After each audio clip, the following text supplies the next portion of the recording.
ಶಿಡ್ಲಘಟ್ಟದಲ್ಲಿ ಶ್ರೀಕೃಷ್ಣ ಜನ್ಮಾಷ್ಟಮಿ ವೈಭವ. ಮೀನಾಕ್ಷಿ ಫೌಂಡೇಶನ್ ವತಿಯಿಂದ ಪ್ರತಿಭಾ ಪುರಸ್ಕಾರ. ಭಕ್ತಿ, ಸಂಭ್ರಮ ಮತ್ತು ಸೇವಾ ಮನೋಭಾವದ ಅದ್ಭುತ ಮಿಶ್ರಣದೊಂದಿಗೆ ಶಿಡ್ಲಘಟ್ಟದಲ್ಲಿ ಶ್ರೀಕೃಷ್ಣ ಜನ್ಮಾಷ್ಟಮಿಯನ್ನು ಅದ್ದೂರಿಯಾಗಿ ಆಚರಿಸಲಾಯಿತು.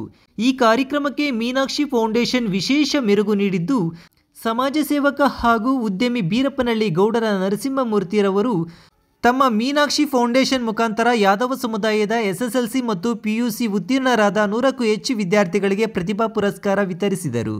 ಇದಲ್ಲದೆ ಭಕ್ತರಿಗೆ ಅನ್ನ ಸಂತರ್ಪಣೆ ವ್ಯವಸ್ಥೆ ಮಾಡಲಾಗಿದ್ದು, ಗ್ರಾಮಗಳಿಂದ ಆಗಮಿಸಿದ ಅತಿಥಿಗಳಿಗೆ ಆರ್ಥಿಕ ನೆರವು ಒದಗಿಸುವ ಮೂಲಕ ಫೌಂಡೇಶನ್ ತನ್ನ ಸಾಮಾಜಿಕ ಬದ್ಧತೆಯನ್ನು ಮತ್ತೊಮ್ಮೆ ಸಾಬೀತುಪಡಿಸಿತು. ಕಾರ್ಯಕ್ರಮದಲ್ಲಿ ಗ್ರಾಮ ಮುಖಂಡರಿಗೆ ಗೌರವ ಸನ್ಮಾನ ಕೂಡ ನೆರವೇರಿಸಲಾಯಿತು.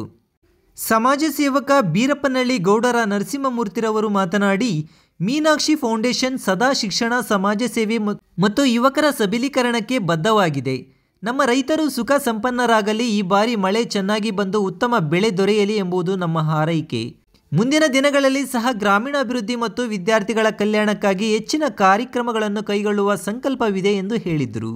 ಇನ್ನು ಕಾರ್ಯಕ್ರಮದಲ್ಲಿ ಭಾಗವಹಿಸಿದ ಎಂಎಲ್ಸಿ ನಾಗರಾಜ್ ಯಾದವ್ ಮಾತನಾಡಿ, ಶಿಡ್ಲಘಟ್ಟ ಕ್ಷೇತ್ರದಲ್ಲಿ ಯಾದವ ಸಮುದಾಯ ಪ್ರಮುಖ ಸ್ಥಾನ ಹೊಂದಿದೆ. ಮುಂಬರುವ ದಿನಗಳಲ್ಲಿ ಕಾಂಗ್ರೆಸ್ ಪಕ್ಷದಿಂದ ಯಾದವ ಸಮುದಾಯದ ಅಭ್ಯರ್ಥಿಗೆ ಅವಕಾಶ ಸಿಕ್ಕರೆ ಸಂಪೂರ್ಣ ಬೆಂಬಲ ನೀಡಬೇಕು. ರಾಜಕೀಯದಲ್ಲಿ ಸಮುದಾಯದ ಶಕ್ತಿ ವೃದ್ಧಿ ಅಗತ್ಯ ಎಂದು ಅಭಿಪ್ರಾಯಪಟ್ಟರು.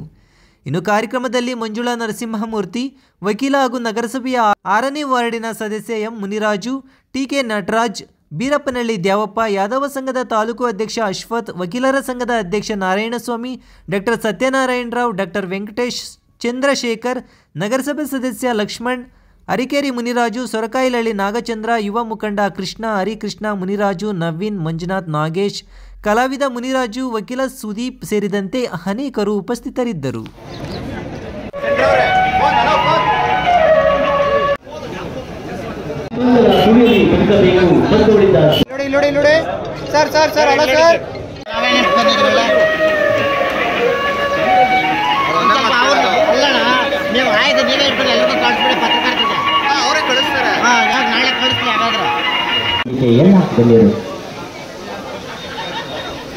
ಸಾಯಿ ಸೂರಜ್ ವ್ಯಾಪಾರ ಅಭಿವೃದ್ಧಿ, ನಮ್ಮ ರೈತ ಬಾಂಧವರಿಗೆಲ್ಲ ಬೆಳೆ ಆಗಿ ಶ್ರೀಕೃಷ್ಣ ಪರಮಾತ್ಮನ ಸನ್ನಿಧಿಯಲ್ಲಿ ಎಲ್ಲ ವರ್ಗದವರಿಗೂ, ಎಲ್ಲ ಜಾತಿಗಳಿಗೂ, ಎಲ್ಲ ನಮ್ಮ ಕುಲಬಾಂಧವರಿಗೂ ಒಳ್ಳೆಯದಾಗಿ ಭಗವಂತ ಎಲ್ಲರಿಗೂ ಒಳ್ಳೆ ಬುದ್ಧಿ ಕೊಟ್ಟು ಈ ದೇಶಕ್ಕೆ ಒಳ್ಳೆ ಮಳೆ, ಬೆಳೆ, ಪರಿಸರ ಎಲ್ಲ ಚೆನ್ನಾಗಾಗಬೇಕೆಂದು ನಾನು ಕೋರುತ್ತೇನೆ. ಈ ಸಂದರ್ಭದಲ್ಲಿ ಧನ್ಯವಾದಗಳು. 1000 ವರ್ಷಗಳ ಹಿಂದೆ ಪ್ರಪಂಚದಲ್ಲಿ ಜನ್ಮ ತಾಳಿ ಈ ಅಧರ್ಮದ ಹೋರಾಟ ಮಾಡಬೇಕು, ಮನುಕುಲಕ್ಕೆ ಆದರ್ಶವಾಗಿರಬೇಕು, ಮನುಷ್ಯ ಹೇಗೆ ಬದುಕಬೇಕು, ಯಾವುದಕ್ಕೋಸ್ಕರ ಬದುಕು, ಯಾವ ಉದ್ದೇಶಕ್ಕೋಸ್ಕರ ಬದುಕಬೇಕು ಅಂತಕ್ಕಂತಹ ಪ್ರತಿಪಾದನೆ ಮಾಡಿದಂತಹ ಒಂದು ವಿಚಾರಧಾರೆಗಳನ್ನ ತಿಳ್ಕೊಳ್ಳಿಕ್ಕೋಸ್ಕರ ನಾವು ಕೃಷ್ಣ ಜನ್ಮಾಷ್ಟಮಿ ಆಚರಣೆ ಮಾಡೋ ಸಂದರ್ಭದಲ್ಲಿ ನಾನು ಶಿಡ್ಲಘಟ್ಟದಲ್ಲಿ ಬಂದಿರತಕ್ಕಂಥ ಭಾಳ ಹೆಮ್ಮೆ ಅನ್ನಿಸ್ತದೆ ನನಗೆ ನರಸಿಂಹಮೂರ್ತಿಯವರು ಮತ್ತು ಅವ್ರ ಕುಟುಂಬದವರೆಲ್ಲರೂ ಸೇರಿಕೊಂಡು ಇವತ್ತು ಬರಲೇಬೇಕು ಅಂತಕ್ಕಂಥ ವಿಚಾರಧಾರೆ ಮಾಡಿದ್ದಾಗ ಅಲ್ಲಿ ಬಂದಾಗ ಭಾಳ ಸಂತೋಷ ಆಗಿದೆ. ಏನಂದರೆ ಪುರಾತನ ಕಾಲದ ದೇವಸ್ಥಾನದಲ್ಲಿ ಒಳ್ಳೆಯ ಪೂಜೆಯನ್ನು ಮಾಡಿದ್ದಾರೆ ಮತ್ತು ಪ್ರತಿಭಾ ಪುರಸ್ಕಾರಗಳನ್ನು ಅರೇಂಜ್ ಮಾಡಿ ಇರ್ತಕ್ಕಂಥ ಮಕ್ಕಳಿಗೆ ಪ್ರೋತ್ಸಾಹ ಮಾಡ್ತಕ್ಕಂಥದ್ದು ಬಹಳ ಪ್ರಮುಖವಾಗಿರ್ತಕ್ಕ ಕೆಲಸವನ್ನು ಮಾಡಿದ್ದಾರೆ. ಅವರೆಲ್ಲರೂ ಕೂಡ ಅಭಿನಂದನೆ ಸಲ್ಲಿಸಿದ್ದಾರೆ. ಯಾಕೆ ಬಂದರೂ ನಾನು ಪ್ರತಿಭಾ ಪುರಸ್ಕಾರ ನಾನು ಭಾಳ ಎಂಕರೇಜ್ ಮಾಡೋದು ಅಂತಂದರೆ, ಮಕ್ಕಳು ಹಳ್ಳಿಗಾಡಿನ ಮಕ್ಕಳು ಇವತ್ತು ದಿವಸ 600 ಮಾರ್ಕ್ಗೆ 595 ಮಾರ್ಕ್ಗಳು ತಗೊಳ್ತಾರೆ ಅಂತಂದರೆ ಅವರನ್ನು ನಾವು ಪ್ರೋತ್ಸಾಹ ಮಾಡಬೇಕಾಗ್ತದೆ. ಒಂದು ಭವ್ಯವಾದ ಭಾರತವನ್ನು ಕಟ್ಟಬೇಕು, ಒಂದು ಯುವ ಭಾರತವನ್ನು ಕಟ್ಟಬೇಕು, ಒಂದು ನವ ಭಾರತವನ್ನು ಕಟ್ಟಬೇಕು ಅಂದರೆ ನಮ್ಮ ಮಕ್ಕಳಿಗೆ ಉತ್ತಮವಾದ ಗುಣಮಟ್ಟದ ಶಿಕ್ಷಣವನ್ನು ಕೊಡಬೇಕಾಗ್ತದೆ ಮತ್ತು ಈ ದೇಶವು ಬೇರೆಯವರಿಗೆ ಮಾದರಿಯಾಗಿರ್ತಕ್ಕಂಥ ದೇಶವಾಗಿ ಮಾಡಬೇಕು ಅಂದರೆ, ಅಭಿವೃದ್ಧಿ ರಾಷ್ಟ್ರವಾಗಿ ಮಾಡಬೇಕಾದ್ರೆ 100ಕ್ಕೆ 100ರಷ್ಟು ಹಳ್ಳಿಗಾಡಿನ ಜನಗಳಿಗೆ ನಾವು ಶಿಕ್ಷಣವನ್ನು ಕೊಡ್ತಕ್ಕಂಥ ಕೆಲಸ ಆಗಬೇಕಾಗ್ತದೆ. ನಾನೊಬ್ಬ ವಿಧಾನ ಪರಿಷತ್ ಸದಸ್ಯನಾಗಿ ಬಹಳ ಜವಾಬ್ದಾರಿ ನನ್ನ ಮೇಲೆ ಇದೆ. ಶೋಷಿತ ವರ್ಗಗಳಿರ್ಬೋದು, ಹಿಂದುಳಿದ ವರ್ಗಗಳಿರ್ಬೋದು ಮತ್ತು ಯಾರೇ ಬಡವರಿದ್ದರೂ ಕೂಡ ಅವರ ಶಿಕ್ಷಣಕ್ಕೆ ಒತ್ತು ಕೊಡ್ತಕ್ಕಂಥ ಕೆಲಸ ಮಾಡಿದ್ರೆ ಪ್ರೋತ್ಸಾಹ ಮಾಡ್ತಕ್ಕಂಥ ನನ್ನ ಜವಾಬ್ದಾರಿ ಕೂಡ ಮತ್ತು ಅವ್ರಿಗೆ ಸರ್ಕಾರದಿಂದ ದೊರಕಬೇಕಂತ ಎಲ್ಲ ಸೌಲಭ್ಯಗಳನ್ನ ಕೊಡಬೇಕಾಗಿರ್ತಕ್ಕಂಥದ್ದು ಕೂಡ ಅದು ನನ್ನ ಆರ್ಥಿಕ ಕರ್ತವ್ಯ ಕೂಡ ತಿಳ್ಕೊಂಡು ಈ ಒಂದು ಕಾರ್ಯಕ್ರಮ ಬಂದಿರತಕ್ಕಂಥದ್ದು ನಿಜ. ನಾನು ರಾಜ್ಯ ಸರ್ಕಾರದಿಂದ ಇವತ್ತು ಕೃಷ್ಣ ಜನ್ಮಾಷ್ಟಮಿ ಪ್ರೋಗ್ರಾಮ್ ರವೀಂದ್ರ ಕಲಾಕ್ಷೇತ್ರ ಮಾಡ್ತಾ ಇದ್ದಾರೆ. ಆದರೂ ಸಹ ಅಲ್ಲೆಲ್ಲರೂ ಕೂಡ ಬೆಂಗಳೂರಿನಲ್ಲಿ ಇರ್ತಾರೆ ಅನ್ನೋ ಕಾರಣಕ್ಕೋಸ್ಕರವಾಗಿ ಒಂದು ಹಳ್ಳಿಗಾಡಿನಲ್ಲೂ ಕೂಡ ಪ್ರೋತ್ಸಾಹ ಮಾಡಬೇಕು, ಶ್ರೀಕೃಷ್ಣನ ಆಶೀರ್ವಾದವನ್ನು ನಾವು ಕೊಡಬೇಕು ಅನ್ನೋ ವಿಚಾರಕ್ಕೆ ಬಂದಿರಬೇಕು. ಒಂದು ಎರಡನೇದು, ಇಲ್ಲಿ ನಿರೂಪಣೆಯಿಂದ ರಥೋತ್ಸವಗಳನ್ನು ಮಾಡಿ ಈ ನಾಡಿಗೆ, ಈ ಭಾಗದ ಜನಗಳಿಗೆ, ಶ್ರೀಕೃಷ್ಣ ನಾಗರಿಕರಿಗೆ ಸುಖ ಸಮೃದ್ಧಿ ಎಲ್ಲವೂ ಐಶ್ವರ್ಯ ದೊರಕಲಿ ಅಂತೇಳಿ ಬಹಳ ವಿಶೇಷ ಪೂಜೆಗಳನ್ನು ಮಾಡಿ ಮೆರವಣಿಗೆಗಳನ್ನು ಮಾಡಿದ್ರು ಕೂಡ ಬಹಳ ಆನಂದ ತಂದಿರ್ತಕ್ಕಂಥ ವಿಚಾರ. ಸರ್, ಈಗ ಕೃಷ್ಣ ಜನ್ಮಾಷ್ಟಮಿಯಿಂದ ವರ್ಷ ಪ್ರತಿ ವರ್ಷ ಆಚರಣೆ ಮಾಡ್ತೀವಿ ಸರ್, ಅದಕ್ಕೇನು ನಿಗದಿತ ದಿನಾಂಕ ಏನಾದರೂ ಉಲ್ಲೇಖ ಅದರಲ್ಲಿ ಸಿಕ್ಕಿದೆ ಸರ್? ಅದು ಎಲ್ಲರೂ ಗೊತ್ತಿರ್ತಕ್ಕಂಥದ್ದೇ ಅಲ್ವಾ, ಸರ್ಕಾರದ ತೀರ್ಮಾನ ಆಗ್ತದೆ. ಇನ್ನೊಂದು ಕೃಷ್ಣನ ಜನ್ಮಾಷ್ಟಮಿ ಯಾವತ್ತೂ ಅವತ್ತು ಕಾರ್ಯಕ್ರಮ ಮಾಡ್ತಾರೆ, ಅದು ನಿಗದಿತವಾಗಿರ್ತದೆ. ನೀವು ಕೇಳ್ತಾ ಇರ್ತಕ್ಕಂಥ ಸರ್ಕಾರದಿಂದ ಯಾವುದಾದ್ರು ಆ ರೀತಿ ರಜಾ ಏನಾದ್ರು ಕೊಡ್ತಾರಾ ಮಾಡ್ತಾರೆ ಅಂತ ಕೇಳಿದಾಗ ಏನಿದೆ. ಈಗ ಹೋದ ವರ್ಷ ಕೃಷ್ಣ ಜನ್ಮಾಷ್ಟಮಿ 7ನೇ ತಾರೀಕು ಬಂದಿದೆ ಸರ್, ಈ ವರ್ಷ 16ನೇ ತಾರೀಕಿದೆ. ನಿಗದಿತ ದಿನಾಂಕ ಕೃಷ್ಣ ಜನ್ಮ ಆ ಥರ ಇದು ದೇವರ ಪಕ್ಷ ಅಷ್ಟಮಿ ದಿವಸ ಮಾಡ್ತಕ್ಕಂಥದ್ದು, ಅದು ಪಂಚಾಂಗ ಮತ್ತು ನಮ್ಮ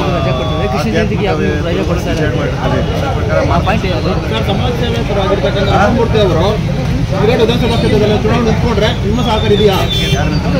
ಕೃಷ್ಣಮೂರ್ತಿ ಅವರು ನಿಂತ್ಕೊಂಡ್ರೆ ನಿಮ್ಮ ಸಹಕಾರ ಇದೆಯಾ? ನೋಡಿ, ಈಗ ನನ್ನ ವಿಚಾರ ಇದು ವೈಯಕ್ತಿಕವಾಗಿ ಕೇಳ್ತಾ ಇದ್ದೀನಿ. ಇಲ್ಲಿಗೆ ಕಾಂಗ್ರೆಸ್ ಎಲ್ಲ ಸಮುದಾಯ ಅಂದರೆ ಒಂದು ಸಂಸದವರೆಗೂ ಅಲ್ಪಸಂಖ್ಯಾತರು ಹಿಂದುಳಿದವರು ನಿಂತ್ಕೋಬೇಕು ಅಂತಂದರೆ ಖಂಡಿತವಾಗ್ಲೂ ನಾನು ಪ್ರೋತ್ಸಾಹ ಕೊಡಲೇಬೇಕಾಗ್ತದೆ.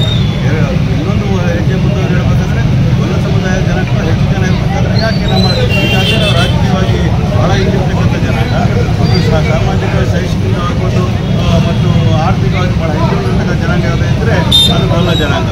ಬೆಂಗಳೂರಿನ ಸುತ್ತಮುತ್ತ ಇರತಕ್ಕಂಥ ಹೆಚ್ಚು ಜನಾಂಗ ಇರತಕ್ಕಂಥ ಕ್ಷೇತ್ರ ಯಾವುದಾದ್ರು ಇದ್ದರೆ ಅದು ಶ್ರೀನಿಕಟರು ಕೂಡ ಒಂದು ಹಲವಾರು ಬಾರಿ ಜನ ಬಂದನ್ನು ಕೇಳ್ತಾರೆ, ನಾಲ್ಕು ಜನ ನಿಮ್ಮ ಕಡೆ ಬನ್ನಿ ಮನೆ ಮಾಡಿ ಕಂಟೆಸ್ಟ್ ಮಾಡಿ ಅಂತ.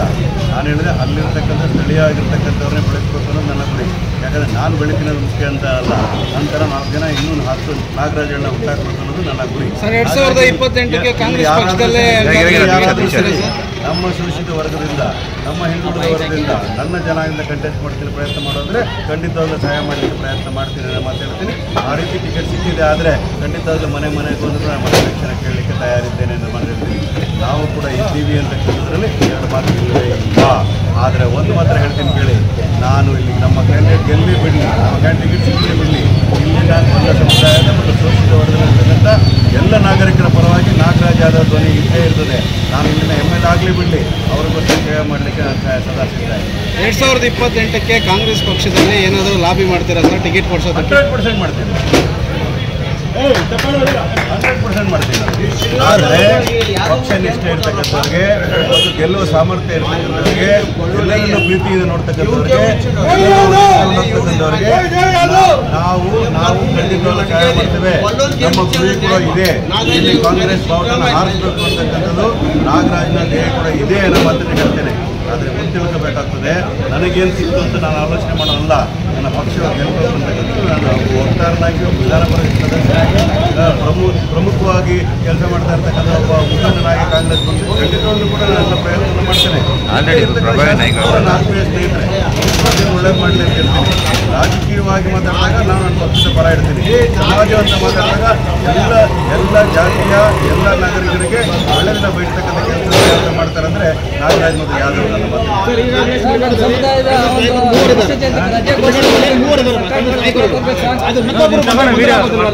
ಇಲ್ಲಿ ಅವರು ಬಿಟ್ಟು ಯಾರು ಬೇಕಾದ್ರೂ ಪ್ರಯತ್ನ ಪಡ್ಬೋದು, ಯಾರು ಋಣ ಎಲ್ಲಿದೆ ಅಂತ ಹೇಳಲಿಕ್ಕೆ ಬರಲ್ಲ. ಯಾರಿಗಾದ್ರೂ ಯಾರು ಟಿಕೆಟ್ ಸಿಕ್ಕಿದ್ರು ಕೂಡ ನಾನು ಎಲ್ಲ ಸಮುದಾಯ ಸಿಕ್ಕಿದ್ರು ಕೆಲಸ ಮಾಡ್ತೀನಿ, ಒಕ್ಕಲಿಗ ಸಮುದಾಯ ಸಿಕ್ಕಿದ್ರು ಕೆಲಸ ಮಾಡ್ತೀವಿ. ನಾವೆಂದು ಕೂಡ ಪಕ್ಷದ ಲಕ್ಷ್ಮಣ ರೇಖೆನ ದಾಟಿ ಹೋಗೋರಲ್ಲ. ನಮ್ಗೆ ಟಿಕೆಟ್ ಸಿಕ್ಕಿಲ್ಲ ಅಂದರೆ ಪಕ್ಷದ ವಿರೋಧ ಮಾಡ್ತಕ್ಕಂಥ ಜಾಯಮಾನ ನಾಗರಾಜರಿಲ್ಲ. ಯಾರಿಗೆ ಟಿಕೆಟ್ ಕೂಡ ನಾವು ಅವರ ಪರವೇ. ನಮ್ಮ ಜನಾಂಗದವರು ಕೇಳ್ತಾ ಇರೋದಂದ್ರೆ ಅದನ್ನು ನಾನು ಅವ್ರಿಗೆ ಪ್ರೋತ್ಸಾಹ ಕೊಡಲೇಬೇಕಾಗ್ತದೆ. ಅದು ಡ್ಯೂಟಿ. ನಾನು ಡೆಫಿನೆಟ್ಲಿ ಫೈಟ್ ಮಾಡಬೇಕು. ವ್ಯವಸ್ಥೆಯಲ್ಲಿ ಎಲ್ಲರಿಗೂ ಹಕ್ಕಿರ್ತದೆ. ಯಾದವ್ ಸಮುದಾಯದವರ ಒಂದು ಬೇಡಿಕೆ ಏನಂತ ಹೇಳಿದ್ರೆ, ಕೃಷ್ಣ ಜನ್ಮಾಷ್ಟಮಿಗೆ ಸರ್ಕಾರಿ ರಜೆ ಘೋಷಣೆ ಮಾಡಬೇಕು, ನೀವು ಧ್ವನಿ ಎತ್ತಬೇಕು ಸೆಷನಲ್ಲಿ ಅಂತ. ಆದರೆ ಸರ್ಕಾರದ ಬಗ್ಗೆ ಮಾತಾಡೋದು ನಾನು ದುಡಿಮೆ ಪರ ಇರೋ ರಜಾ ಪರ ಇಲ್ಲ.